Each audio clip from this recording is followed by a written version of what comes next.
သွားတော့မယ့်ချိန်တွေကိုငါလေးငေးမောချင်နေ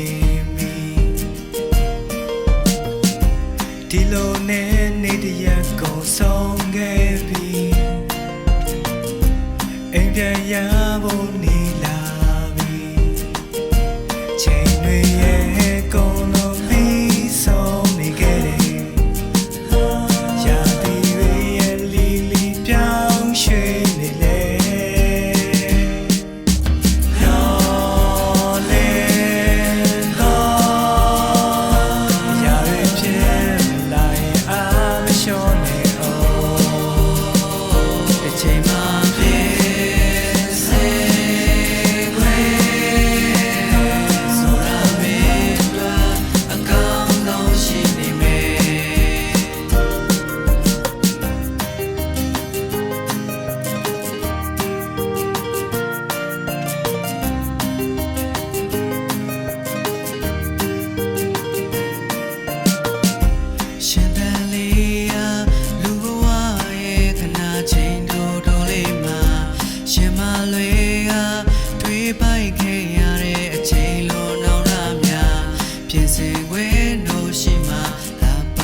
She felt the burn, the wall, the lazy young cat,